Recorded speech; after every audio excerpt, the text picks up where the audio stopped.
Hello everybody. Now my name is Martin Kelly. I am a partner here at CJ Kelly International Limited, and we have been distributing Picote machines since 2012, and we have also been Picote's first service centre in the world. So what's that mean? Well, it means that we've got a lot of experience in repairing these machines. Now, I was trawling through Instagram, checking out a guy called OG Plum God. He does put some good stuff out there. He does have a mighty wicked mustache as well, which I think a lot of guys are jealous of. I mean, pulling off that Dick Dastardly look is hard, but somehow he does it. Now, he put up a video on his stories about his mini miller. Now, he had melted the shaft.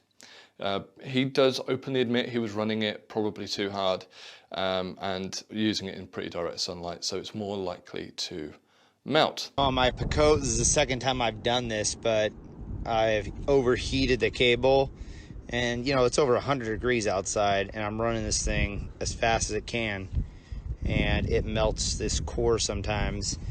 But you can fix it by undoing the Allen screws and cutting it back and putting it all back together again. So it's a good thing about the Picote machine is that you can do that.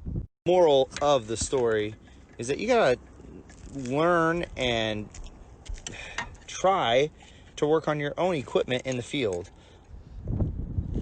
Melted it. What I'm gonna do is cut this back just a little bit and then reattach this with these set screws, put this back on and get back to work. So I want to give you 3 tips on how to maintain your miller. Now, first things first, lube your shaft. Gentlemen, you know that's important. Look after your shaft, it will look after you. Now, there's a couple of maintenance videos that we've done that are on YouTube. I'll try and link them below wherever you're watching this video.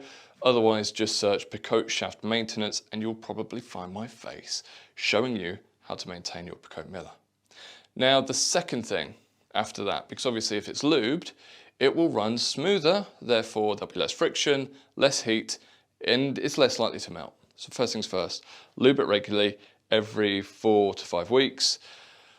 Second tip, don't run it for longer than 35 minutes if you're running it at full speed especially.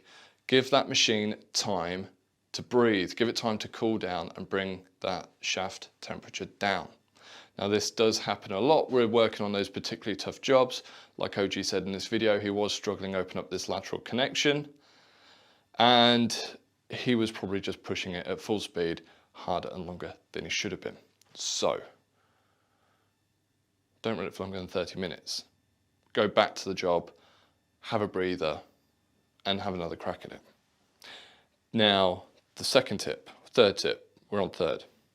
Run as much shaft off that machine as you can, space allowing. So if you can run off 10-15 meters off the machine, do it. That frees up all the tension that's in the coil and your machine will run smoother for longer. Okay, so lube your machine, don't run it for longer than 30 minutes, allow it to cool down, especially if you're running it at full speed. Just give it a breather, be aware of direct sunlight that can help increase the temperature of your shaft and casing. And what was the third one? Run the shaft off the machine as much as you can. That doesn't work for mini cleaners. Mini cleaners, the casing and shaft is incredibly flexible. So you want to be working as close and have as little shaft out as possible. And that's just to stop it from twisting up and causing you other issues. But on all of the other millers, feel free, and it is safe to do so, to run off 10-15 meters. Because that shaft is encased, it's not going to damage the flooring, it's safe to use, and you'll find that you'll free up a lot of tension and a lot of friction out of that machine. And those rules really do apply, I think, to any flex shaft machine. You lube it, you be kind to it, and you run it off as much as you can, safety allowing, and you'll find that that machine will run freer. When it comes to lateral cutting, after you've done a liner, you should really, before you do any liners, inspect all the laterals that you're going to need to cut. Because if you've got a lateral that's full of crud, crap, scale, whatever, you need to go through that before you make it to that lateral. So make sure that that lateral is clean and clear. That way you're not having to cut through that crud and you'll make a faster, cleaner, quicker cut. What else? Picote stuff. There's just so many hints and tips. If you want some more advice on how to use your Picote machine, find my face, hook me up on Instagram, feel free to message me. I'm always available and I often give my advice for free because that's the sort of person I am.